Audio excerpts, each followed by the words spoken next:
Pang-aamba ng taga, pagtutok ng pana, at pagtali sa lieg ng sariling anak. Ito ang naranasan ng mag-inang Joan at alias Boy sa sarili nilang padre de pamilyang si Benedict.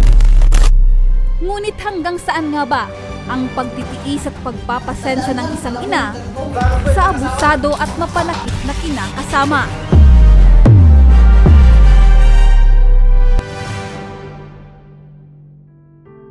Matinding takot at pangamba ang naramdaman ni Joan Balidoy matapos malagay sa peligro ang kanyang buhay, maging ang kaligtasan ng kanyang anak sa kamay ng sariling kinakasama na si Benedict Alamo. Kwento ni Joan, nag-ugat umano sa ulam ang hindi nila pagkakaunawaan ni Benedict na naging dahilan ng pag-init ng ulo nito. Yun po nga na about sa pagkain. Pagdating namin sa bahay, tinanong niya kung bakit walang ulam. Sabi ko, maya pa, maaga pa naman. Sabi niya, bakit kayo, nagpapasarap kayo? Sabi ko, ano naman pinasarap namin para sinangag lang, tapos yung nilagyan ng asin, tapos magic sarap. Anong pinasarap namin doon? So, yung inaambay niya po ako nung yung itak po. Tapos yung inano po ako, yung sinahit niya po ako nung yung pana, yung ginagamit niya sa dagat. Dahil dito, nagpa siya si Joan na umuwi sa kanilang bahay sa Manito Albay para sa kanilang seguridad ng kanyang anak. Pero sa kanyang pag-alis ay hindi niya akalain na kukunin sa kanya ang kanyang anak habang sila ay tumatakas papunta sa sakayan ng jeep. Nagantay po kami ng jeep doon sa kalsada. Sinundan niya po pala kami. Nanghiram siya ng motor. Mamaya, inagaw niya sa akin yung bata. Dumating siya, inagaw niya yung bata. Tapos nung time po na noon, nag-agawan po kami ng bata. Tapos umiiyak na po yung bata. Pero imbis na alagaan ni Benedict ang kanilang 1 taong gulang na anak, nagpadala umano ito ng mga litrato na ikinadurog ng kanyang puso. Mga litrato na nakatali sa lieg at mga pagbabanta na papatayin umano ang bata. Na pinagsasend niya po ako ng mga picture ng bata na tinalian niya po dito. Nag-alala po ako noon. Umiyak pa ako noon, ma'am. Kasi hindi ko po kaya yung ginagawa niya eh. Kaya sabi ko sa kanya, ba't mo kinuha pa kung gaganyanin mo man lang? Sa buhay mo na lang. So bakit mo pa kinuha? Eh ang gusto niya, pag ganyan, babalik ako sa kanya. Eh paano? Hindi ko na po alam yung security ng buhay ko kung ano na. Dahil sa mabigat na problemang ito, humingi na ng tulong sa ating programang Tabang Ora mismo si Joan. At agad namang sinamahan si Joan ng aming team sa Barangay Bagakay, Legazpi City upang harapan na makausap ng masinsinan si Benedict. Sa tulong ng butihing kapitan ng Bagakay, nakapag-usap ang dalawa. Nais mabawi ni Joan ang kanilang anak dahil sa mga pinagagagawa ni Benedict. Ngunit mariing ginigiit ni Benedict na hindi niya ibibigay ang bata. Ano mo yan mo?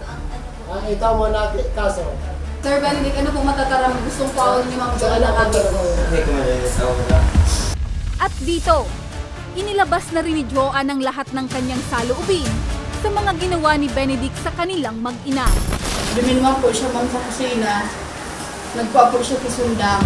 Tapos nag-loss na po ako. Big-arm na tataan sa likod ko. Tapos kung time naman natin, nagpukaw na kami kayo ng aki. Naman sa may puno pang mangga na may pukawan. Nagbalik naman po siya doon sa kusina. Tapos kinuan niya sa mga pana niya. Tapos nagkuha siya sa saro. Big-arm niya po ako sa muya. Kayo ng aki na dito. Tapos pag ginimbo niya po, para sa rolo niya, nagbalik siya sa lab na nagsulo niya sa mga gamit.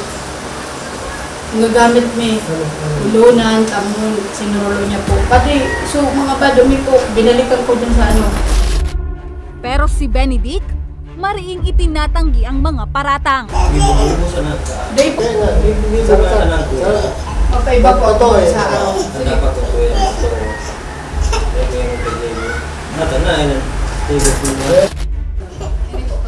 At dahil dito, inilabas ni Joan ang kanyang mga ebidensya na nagpapatunay sa kanyang aligasyon laban sa kinakasama. ginibo na yun. Yan, yung ginibo na yun. Siya mananagot yan. Aware po baka mo, Sir Benedict, na itong pigibo niyo po, child abuse po ito, sir? Parang mukhang madam. Depensa ni Benedict. Ginawa niya lamang ito upang takutin si Joanne. Para pabukas ko siya. Patay ko talaga yung lalaki. Takot lang siya. Hindi ko kaya. Kaya ko talaga. Dito, nagmatigas si Benedict at ayaw ibigay ang bata.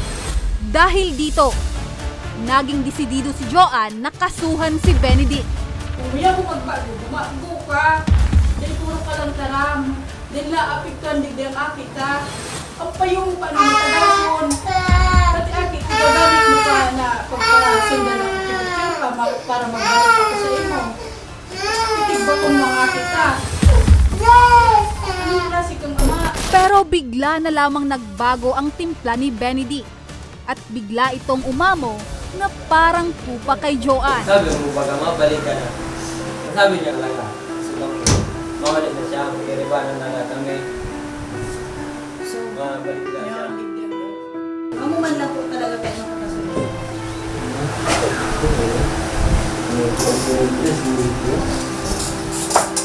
Hindi ako magtawag sir.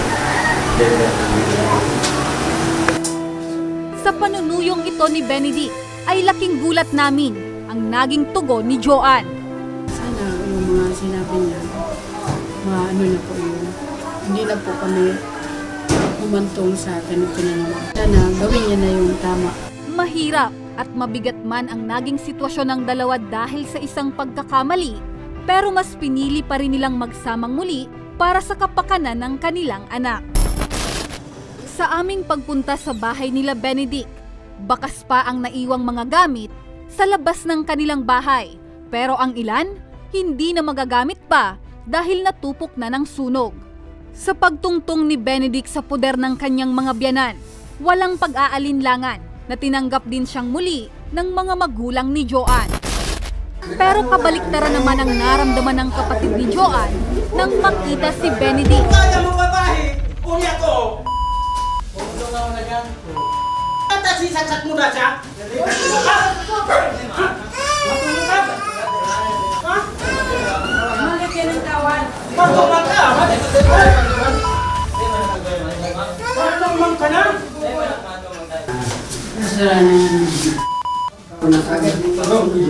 Tanggal na po yung Sinsa na tabi. Gayon paman, handa umano siyang magbago at makapag-umpisang muli kasama si Joanne ng masaya at walang halong sakitan para sa kanilang anak. Magsilbing aral nawa ang istoryang ito sa lahat ng pumapasok sa pagpapamilya at pakakatandaan na mayroon tayong batas na pumoprotekta sa lahat ng naaapi, lalong-lalo na sa mga kababaihan at sa mga batang naaabuso.